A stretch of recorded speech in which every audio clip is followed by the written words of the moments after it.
Buenos días, Jordi. Buenos días. En primer lugar, darte las gracias por haber aceptado desde el primer momento la invitación a participar en esta cuarta edición de Nuevo Ensayo, que como sabes está dedicada al libro de Luis Pérez Ochando, George A. Romero, Cuando no quede sitio en el infierno.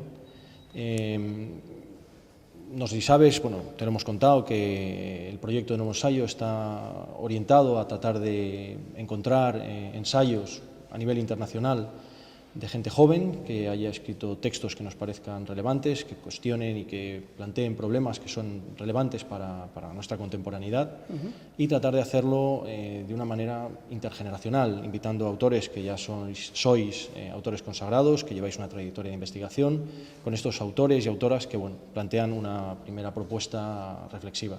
En esta ocasión, como digo, el texto y el tema de análisis y de trabajo ha sido George A. Romero, y con ese motivo también hemos aprovechado para proyectar algunas de sus películas en la Filmoteca Regional. De alguna manera pensamos que de ese modo nos va a permitir investigar y después de estos días tener una idea más clara de cuáles son las propuestas de este director y qué aportación ha hecho al cine y a la cultura contemporánea. En ese sentido tenemos una serie de preguntas, unas 7 o 8 preguntas para tratar de introducirnos en este tema. Y en ese sentido la primera que te querríamos hacer tiene que ver en realidad con el cine de terror en general y en concreto con el de Romero. Tú has sido, si yo no recuerdo mal, del 2001 al 2004 subdirector del Festival de Sitges, y entre tus líneas de investigación encontramos la estética del cine y los medios audiovisuales contemporáneos, así como también, de alguna manera, la relación entre la cibercultura y el cine. Bueno, pues en ese sentido sí nos gustaría saber dónde sitúas tú la apuesta cinematográfica de George A. Romero y qué potencias poéticas y políticas crees tú que él ha puesto en funcionamiento. La apuesta cinematográfica de Romero, yo, por lo que he trabajado su cine y las transformaciones que ocurren en el cine, fundamentalmente fantástico, pero en todo el cine en general, a lo largo de los años 60, yo creo que es pertinente situar a Romero en ese momento de transformación. Si recordáis, la década de los 60 comienza con Psicosis, con Psycho, de Alfred Hitchcock, que es un mazazo, una transformación radical de muchos aspectos del cine de terror, y cierra prácticamente, en el año 68, con La noche de los muertos vivientes. A lo largo de los 60 se va transformando el cine de terror. Y yo creo que cabe situar a Romero en esa encrucijada, en ese momento de cambio, de tensión, en el que Hollywood o la industria cinematográfica en general también se está transformando. Están apareciendo los independientes, que a finales de los 60 aparecerán películas como Easy Rider, de Dennis Hopper, o cambios narrativos bastante radicales y planteamientos bastante radicales como Bonnie and Clyde de Arthur Penn, por ejemplo. Es decir, en ese momento de los 60 hay toda una transformación en el cine de Hollywood a todos los niveles. El cine de terror, desde luego, es uno de los más transformados, y en ese contexto yo creo que aparece Romero. En ese contexto de tensiones también se sitúa su cine desde el momento en el que está sometido a muchas tensiones. Él es un cineasta que ha trabajado como técnico en otro tipo de producciones, pero él apuesta claramente por un cine de terror truculento, sensacionalista, como una apuesta por la comercialidad. Ellos quieren vender, el grupo de Romero y sus socios quieren vender una película que en cierto modo está asociada a la producción independiente, al nuevo paradigma de la producción independiente, que es temas chocantes y muy vendibles. Pero, como decía antes de las tensiones, él es un cineasta con una vocación autoral, con una vocación de intervención en el debate público y a partir de unos postulados políticos muy concretos. Yo creo que el cine de Romero está todo el rato recorrido de esas tensiones, ¿no? Es muy estimulante por eso, porque no cabe una lectura estrictamente basada en la truculencia. Romero, un cineasta de la explotación, del terror, pero tampoco cabe, evidentemente, el cineasta autor puro, alejado de cualquier planteamiento comercial. Y en esas tensiones yo creo que es donde aparece el interés de la figura de Romero, ¿no? El análisis que nos propone Luis en su ensayo está centrado fundamentalmente en esa dimensión política que tú acabas de señalar, ¿no? La dimensión política, económica de un cineasta como Romero, a quien se atribuye de alguna manera haber revolucionado el cine de terror al introducir el zombie como un elemento central o el elemento central de la amenaza. Y haciendo girar en torno al mismo, pues esto, lo que decíamos antes, un simbolismo crítico, un simbolismo sociopolítico de nuestras sociedades. ¿Crees que aún hoy quedan directores, o crees que hoy hay directores en el circuito del cine de estudio que mantengan este espíritu romeriano? ¿O por el contrario, piensas que el cine de terror que se hace actualmente se ha vuelto un poco convencional y se ha deshecho un poco de esa tensión que tú mismo estabas indicando ahora, de la carácter autoral con un carácter político y de intentar estar participando en la escena pública?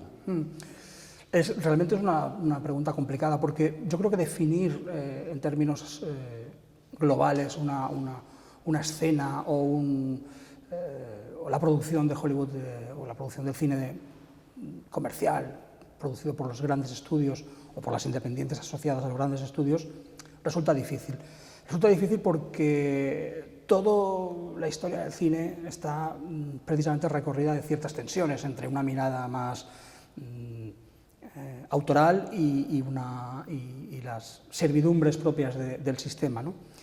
En cualquier caso, yo creo, y centrándome en la pregunta que propones, ¿no? Yo creo que algunos directores sí que, sobre todo en el contexto internacional, sí que siguen, de algún modo, apostando por ese terror filosófico, humanístico o sociopolítico, ¿no? Es decir, se sigue apostando por eso. Un ejemplo claro es Campillo, el director francés que hizo Le Revenant, que es precisamente una película sobre muertos vivientes, sobre muertos que vuelven a la vida, ¿no? Es una película de una enorme potencia simbólica y que realmente remueve conciencias, ¿no? En el caso del terror actual, yo creo que está más orientado precisamente a remover las tripas que a remover las conciencias, está claro, ¿no? Es decir, es un terror orientado al espectáculo, lo cual está muy bien porque es la base sobre la que se sostiene el sistema de producción. Y sí que podemos definir o trazar algunas líneas en el terror actual. Yo creo que, por ejemplo, está la línea esta clara que te comentaba de pura truculencia, el espectáculo de la violencia, estaría representado por propuestas muy extremas en eso que se ha llamado torture porn, ¿no? El porno de la tortura, que son claramente apuestas por la truculencia, que Romero también en su día apostó claramente por eso, con lo cual digamos que no hay un juicio de valor aquí asociado diciendo que apostar por la truculencia sea peor, ¿no? Luego tenemos una línea de terror mucho más referencial, que es más intelectual en el sentido que propone juegos con el lector, pero son juegos que en cierto modo se agotan en la propia referencialidad, en el propio juego metalingüístico, ¿no? Y por último sí que tenemos una última tendencia que es terror puramente formalista, donde digamos que los directores se dedican a demostrar su pericia técnica a la hora de generar situaciones de terror, pero que realmente no remueven nada, ¿no? Es un poco ese terror que abunda mucho, creo yo, que está orientado al público al que no le gusta el terror, y que normalmente el público al que le gusta mucho el terror, cuando ve esas películas, se rebela contra ellas, ¿no? En ese contexto yo creo que en ese mapa sigue habiendo directores que hacen una apuesta clara por discutir con su cine, pero en cualquier caso yo creo que el cine en general ha llegado a un grado de madurez tal que la mayor discusión se produce sobre el propio medio, ¿no? En ese sentido sí que es muy característico precisamente el cine de terror como uno de los géneros que más se da al metacomentario, ¿no? El cine de terror se está comentando a sí mismo constantemente y por el camino se pierde mucho de sus contenidos tradicionalmente más poderosos, ¿no? En cuanto a discusión social. Yo, como estudioso del terror, una de las cosas que me interesan es precisamente esa capacidad de metacomentario que el terror tiene. La encuentro muy estimulante y muy interesante, pero claro, es inevitable pensar que algo de esa potencia del género como articulador de discursos se ha perdido un poco. Yendo o retornando ahora ya a la lógica del zombi, ¿no? La imagen del zombi se ha utilizado habitualmente como una metáfora, muy habitualmente como una metáfora del sujeto alienado, normalmente por causa del consumo, el hiperconsumo de la sociedad americana y por la incapacidad de convertirse en un sujeto autónomo, ¿no? La impotencia de llegar a ser un sujeto autónomo y muy sometido a determinadas coordenadas de poder, ¿no? Es un poco la metáfora más evidente sobre la lógica del zombi.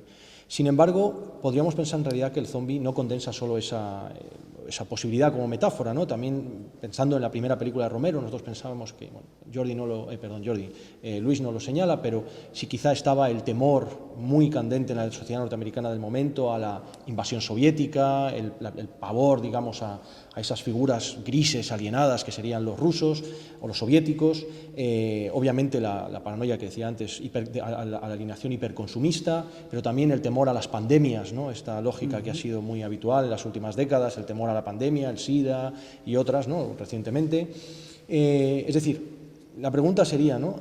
¿Podemos pensar en realidad que la horda zombie no es nada concreto, sino que más bien es una proyección, bueno, que nos llamamos una proyección de posibilidades? Esto es, como diríamos, la materialización de los miedos colectivos y, por tanto, heterogéneos dependiendo de cada contexto sociopolítico y sociocultural. ¿Tú cómo ves esta cuestión? No, precisamente me cuesta muchísimo aportar alguna idea porque estoy absolutamente de acuerdo y convencido de que el enunciado es así. Es decir, la horda zombie es un contenedor en el que se puede proyectar cualquier cosa, es cierto. Yo tengo muy claro que nosotros somos los zombies, y va a ser siempre así y siempre ha sido así. Es más, es lo que está diciendo Romero. Romero, durante toda su obra cinematográfica, al fin y al cabo te plantea que la mayoría de la población es zombie. Yo no sé hasta qué punto aquí hay una visión de algún modo elitista, ¿no? Es decir, es tratar a tu propio público como zombie, es decir, decirle, mira, esto es lo que somos, ¿no? Yo creo que ahí precisamente es algún aspecto que se puede discutir, pero en términos generales coincido completamente con el planteamiento de la cuestión tal y como lo planteabas, es decir, la horda zombie es precisamente porque es muy potente en sus aspectos icónicos, es tan potente la amenaza de un monstruo definitivo, es decir, es un monstruo que se mueve exclusivamente por un afán devorador, no le mueve nada más que la necesidad de comerte. En ese sentido es muy diferente a los contenidos románticos que pueda tener un vampiro, a la cuestión más reflexiva sobre la naturaleza que pueda tener un hombre lobo, o a cuestiones más aventureras como la momia. No, este monstruo es claramente una máquina perfecta de comerte, no hace otra cosa, ¿no? Son como los tiburones desde que salió la película de Spielberg y las continuaciones, ¿no? Y sus explotaciones, es decir, es esa amenaza perfecta. Claro, la diferencia de otros monstruos diseñados para comerte es que son seres humanos, despojados de la humanidad, por decirlo de algún modo, pero son seres humanos. Y en ese sentido son un monstruo perfecto, es decir, son la amenaza más terrorífica que puede haber. Me consta, además, si hiciéramos un trabajo de análisis de recepción, descubriríamos que es el monstruo que más miedo da a la mayoría de personas. Estoy convencido, es una hipótesis que no me parece descabellada, y precisamente por esa capacidad de aglutinarlo todo ha cuajado, ¿no? como uno de los grandes monstruos que reflejan cualquier miedo contemporáneo. Coincido completamente con la lectura que hacéis de la horda zombie como contenedor en el que proyectar todo tipo de contenidos. Siguiendo un poco, retomando una pregunta anterior, en la película El diario de los muertos, del año 2007, Romero hace una crítica muy explícita a los medios de comunicación actuales, es decir, tal y como se han conformado al hilo de la consolidación de las llamadas nuevas tecnologías. Parece incluso que la horda zombie, si hay esa diferencia entre el ellos y el nosotros, siempre en las películas de Romero se diluye, ¿no? Es decir, unos se defienden, pero en el fondo terminan siendo casi también de alguna manera zombies. Como digo, parece incluso que la horda zombie podría llegar a ser la horda de todos esos sujetos que ya no ven ni comprenden la realidad, más que a través de los vídeos de YouTube, de los blogs, de Facebook, etc. Y queríamos saber cómo ves tú, en tanto que teórico de la comunicación, esta postura de Romero frente a los medios de comunicación. La veo de una manera crítica, no puedo estar de acuerdo, me cuesta. En este caso sí que me parece uno de los aspectos más panfletarios de Romero, que Romero muchas veces, aquí ya es una apreciación completamente cualitativa sobre su trabajo, ¿no? Me parece que a veces pone excesivo acento en algunos de sus tesis, ¿no? En este aspecto me parece panfletario. Coincido con que esa es la intención de Romero, pero francamente desde el punto de vista de la investigación en comunicación es difícil plantear una enmienda a la totalidad de las tecnologías de la comunicación contemporánea, ¿no? Cuando se hace, no, es que Internet y todo lo que se han inventado en los últimos 20 años es mucho más alienante que lo que había anteriormente. No hay ninguna prueba empírica que justifique eso, ¿no? Es evidente que los nuevos medios de comunicación o las formas de comunicación contemporánea, o los medios de comunicación contemporáneos, en muchos aspectos fomentan la estupidez, pero al mismo tiempo, o de la misma manera, fomentan la inteligencia. Se están creando nuevas formas de comunicación, o se están reformando maneras de comunicar que creo que tienen un gran potencial. Por tanto, esa enmienda a la totalidad yo no puedo suscribirla. Antes has hecho referencia al tema de los zombies, de los vampiros, y una de las preguntas que teníamos, porque nos parece especialmente interesante, hay otro monstruo, ¿no? El vampiro, el zombie, ambos son en una cierta dimensión antropófagos, ¿no? Es decir, se alimentan de la carne o de la sangre de los humanos, ¿no? Y ambos han sido, podríamos decir, humanos en algún momento. Sin embargo, claro, son dos mundos completamente diferentes, ¿no? El vampiro tiene esa dimensión del personaje romántico, arrollado por la melancolía, ¿no? Del melancólico del que no puede morir, pero tampoco puede vivir, tanto en cuanto no puede morir. Y de alguna manera siempre ansioso por engullir la vida plena, ¿no? En las doncellas, ¿no? Cuando chupa la sangre, ese momento de vida plena que pueda ayudarle a sobrellevar esa enorme melancolía, ¿no?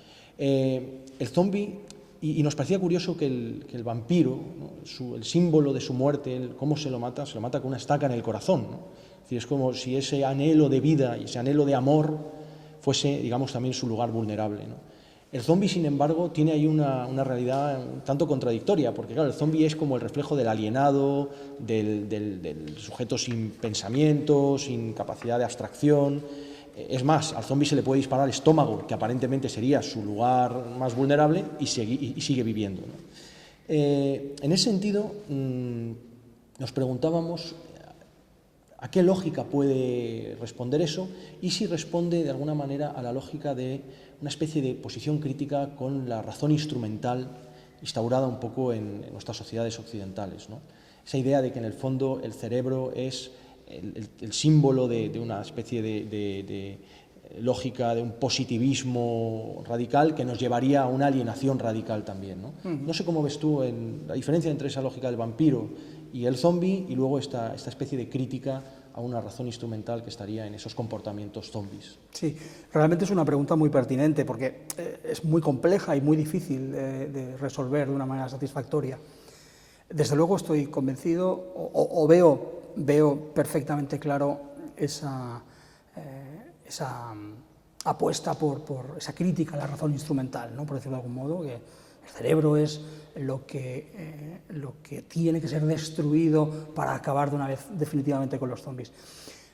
En todo caso, si planteamos las películas de Muertos Vivientes de Romero como ciencia ficción, puesto que son terror sobrenatural, pero también son ciencia ficción, precisamente la forma de acabar con los zombies es el punto más débil de todo el planteamiento de ciencia ficción, puesto que realmente no tiene ningún sentido que haya ningún tipo de fuerza en el cerebro del zombi. Por decirlo de algún modo, podríamos pensar que la figura del zombi también nos permite repensar la dualidad cuerpo-alma, es decir, puesto que han sido despojados mediante su proceso infeccioso, han sido despojados de alma, son puro cuerpo. Pero precisamente, si son puro cuerpo, ¿para qué quieren el cerebro? El cerebro les permite, desde luego, caminar, no sé si respirar, desde luego no hablar, ¿no? Pero en cualquier caso, ¿de qué les sirve el cerebro? ¿Por qué el cerebro es importante en los zombies? Es algo que a mí se me escapa, es decir, no he sido capaz nunca de establecer un análisis satisfactorio de esa cuestión. Sí que me convence mucho la idea esta de plantearlo como una crítica a esa razón instrumental o a esa razón pura que finalmente nos acabaría alienando, ¿no? Es una propuesta interesante. Pero yo creo más bien que es digamos, fisiologización de la estaca en el corazón, por decirlo de algún modo. Es decir, la estaca en el corazón es puramente mágica, es sobrenatural, a partir de la lógica de acabar con una criatura sobrenatural. Porque si aplicamos el mismo análisis al vampiro tampoco tendría sentido. ¿Para qué necesita un vampiro el corazón, por decirlo de algún modo? Si está ya, no lo usa, se supone que su corazón no late, con lo cual su sangre no circula, ¿no? Cosa que no queda muy clara tampoco en ninguna de las películas, porque hemos visto, o películas o series de televisión, porque hemos visto vampiros que sangran, que tienen su propio sistema circulatorio, y entonces no sabemos muy bien cómo funciona la fisiología del vampiro, pero en cualquier caso creo que es el equivalente más carnal y fisiológico de la bala de plata que hay que disparar a un hombre lobo o de la estaca en el corazón que hay que clavar a un vampiro. El disparo en la cabeza o la destrucción del cerebro no es más que un modo de concretar una única solución, es decir, la bala de plata. La bala de plata que... Claro, porque tiene interés en el sentido de lo que, en el fondo, si somos logocéntricos, ¿no? Y si somos seres que creamos comunidad también, hacia Aristóteles, gracias al lenguaje, precisamente esos zombies que no se hablan entre ellos, que son incapaces de hablarse, quizá esa destrucción, digamos, del cerebro es, en el fondo, el testimonio de que ese logocentrismo nos ha llevado a una incapacidad última de crear comunidad. Es decir, que esa misma lógica de una razón instrumental, coherente, matemática, científica, tecnocientífica, en último término nos convierte en zombies. Sí, sí. Y por tanto el ataque al cerebro, como lo veíamos nosotros, es la lógica de que en el fondo quizá hay que, no sé, diríamos así, como reivindicar otras partes del cuerpo. Sí, sí. No, la coherencia del argumento es impecable, es decir, es indiscutible. Puesto que el cerebro es lo que nos ha llevado a eso, la única manera de acabar definitivamente con eso es la destrucción completa del cerebro. Es evidente que el argumento se sostiene y es perfecto, ¿no? Es perfecto, coincidiría bastante en esa mirada. Es decir, no podemos, no tengo una respuesta, sencillamente me encanta estar de acuerdo con eso porque me parece un hallazgo, ¿no?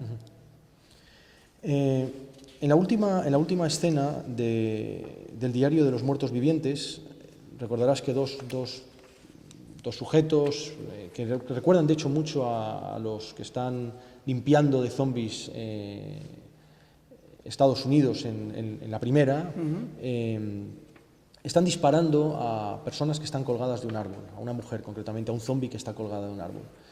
Parecen imágenes de una auténtica banalización del mal, ¿no? De una especie de ridícula y juguetona manera de dar la muerte.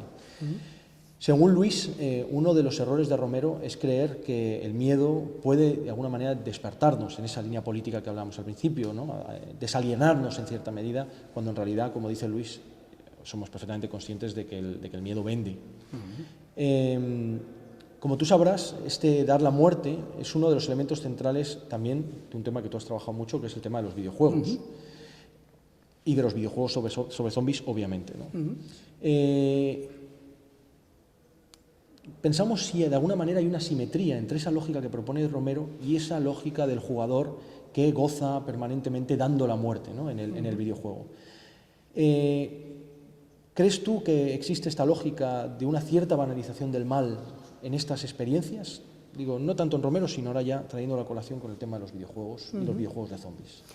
De nuevo, no puedo estar muy de acuerdo. Me gustaría explicarlo bien porque tengo mis dudas de que efectivamente se produzca una banalización del mal en los videojuegos de disparos de zombies.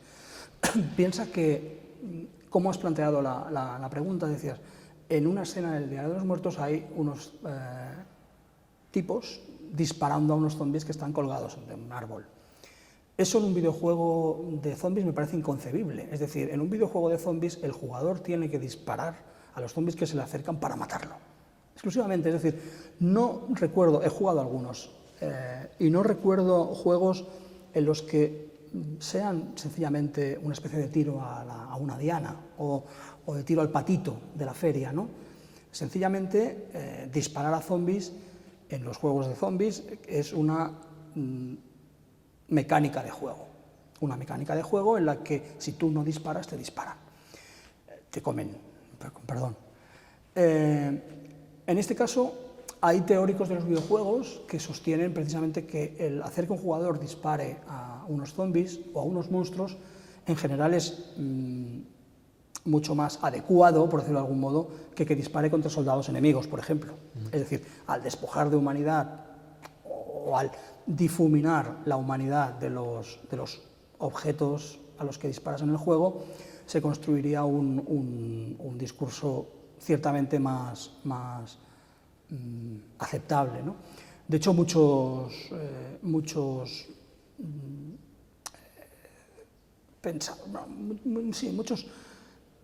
defensores del orden y de la moral en los videojuegos tienden a pensar que un videojuego de monstruos es menos malo un videojuego de soldados, a los que tú disparas a personas, ¿no?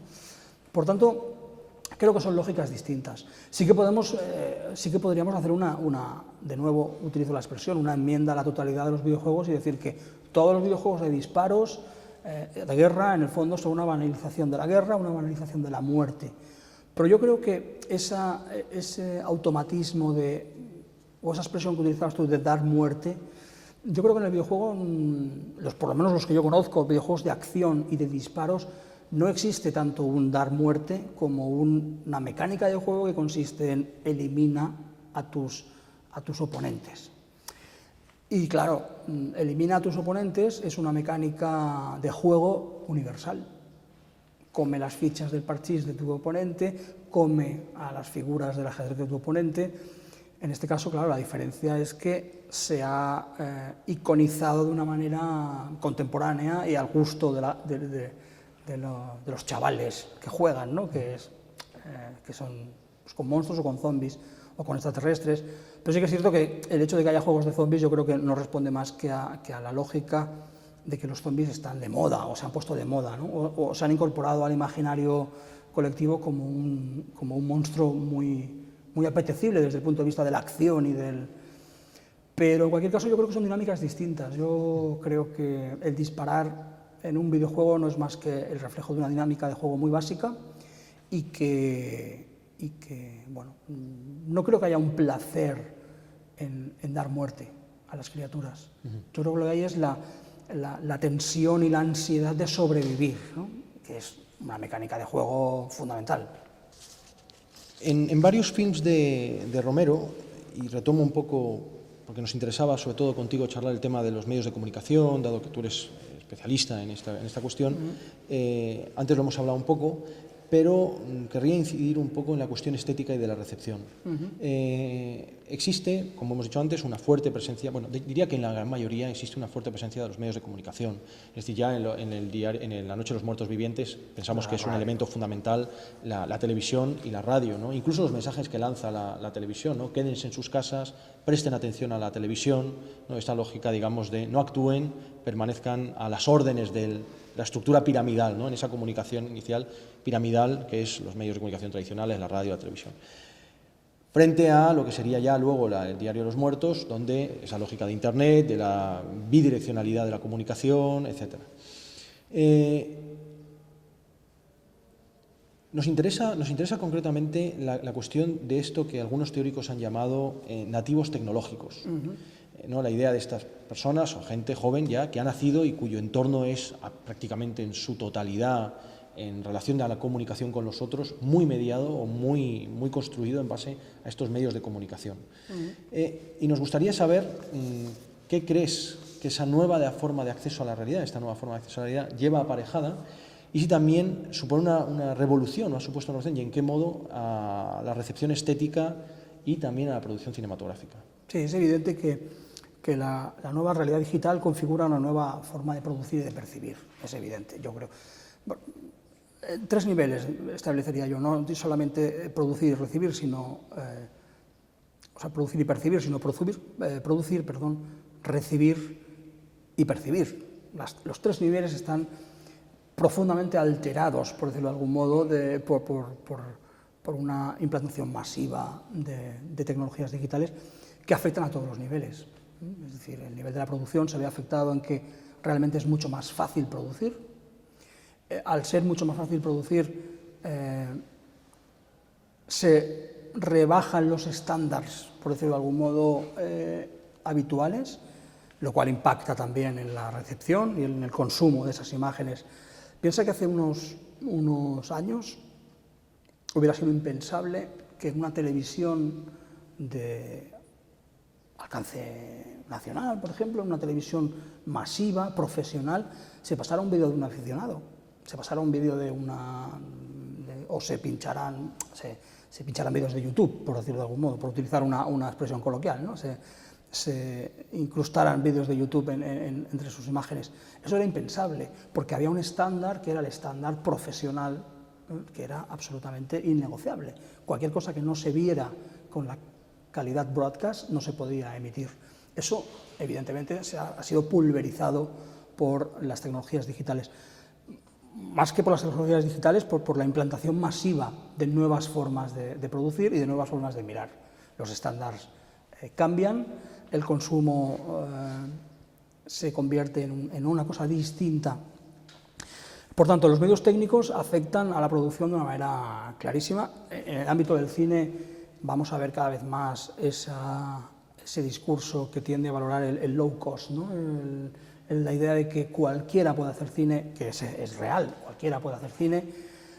Lo que yo no estaría de acuerdo en que eso sea algo bueno necesariamente, ¿no? Pero bueno, cualquiera puede hacer cine, se está valorando precisamente el cine barato como algo valioso per se.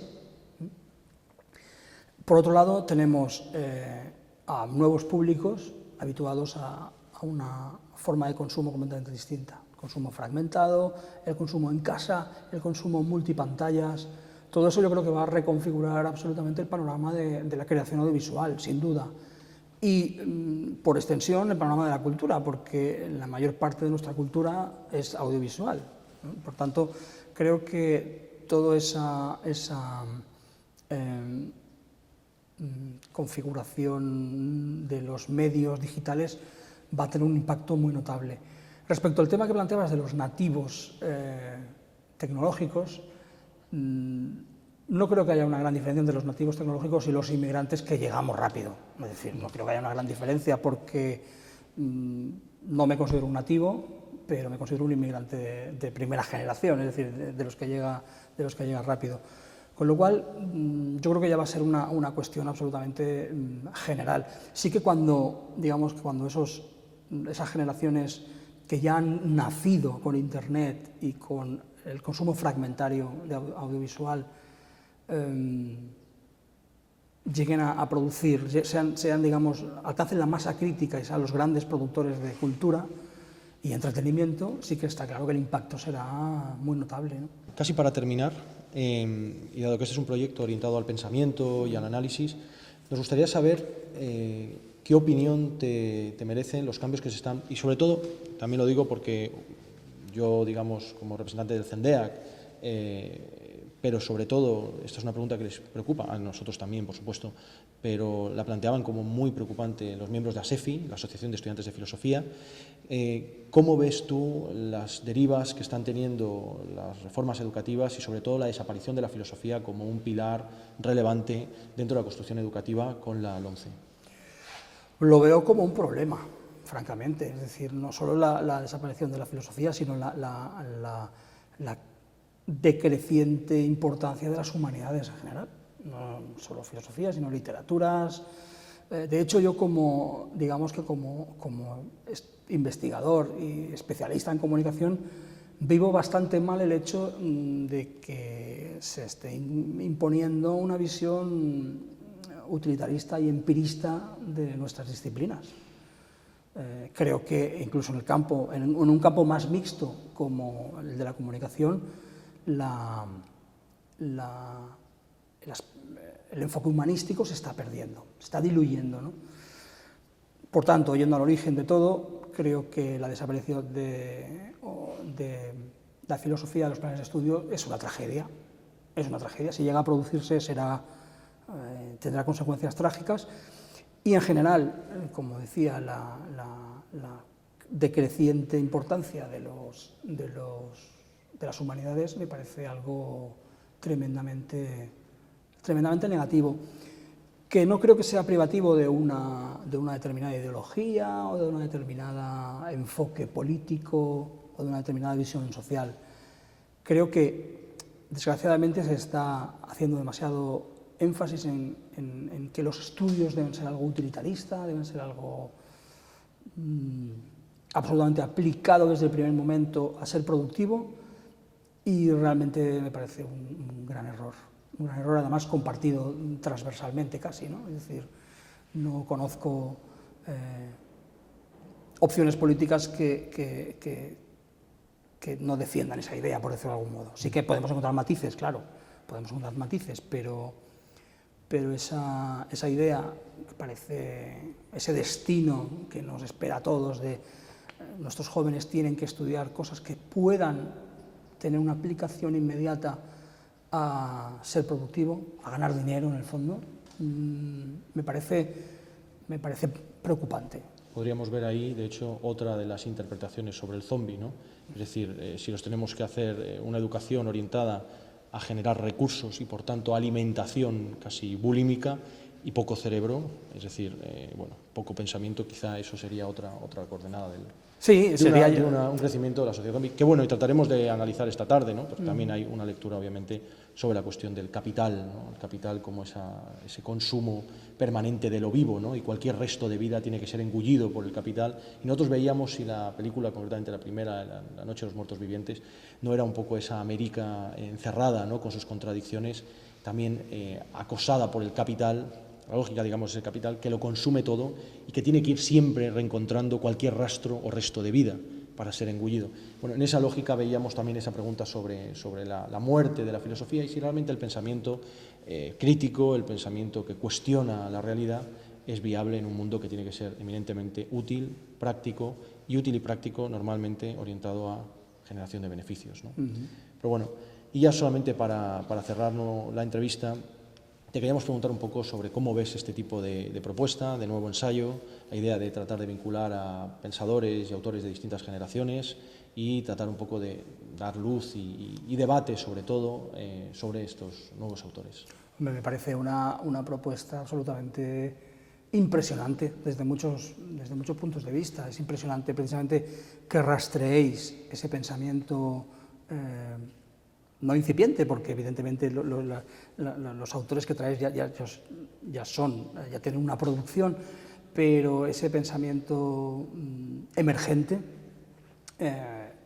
luego realmente que organicéis un acto tan absolutamente cuidado como estoy viendo que esté realizado me parece una iniciativa absolutamente espléndida, y creo que muchos centros de investigación y de archivos deberían copiaros la idea. Nos encantaría, sería fantástico. A ser posible, acreditándola debidamente, claro. Bueno, pero si copian la idea y funciona... Es una idea digna de ser copiada y digna de ser difundida a lo máximo. De hecho, yo no he dudado en ningún momento en participar, porque precisamente encuentro que el planteamiento es muy interesante, y sobre todo de momento lo que estoy viendo es que la ejecución de la idea también es espléndida. Bueno, muchas gracias, esperemos que hasta el final sea así y seguimos esta tarde. Muchas gracias, Jordi.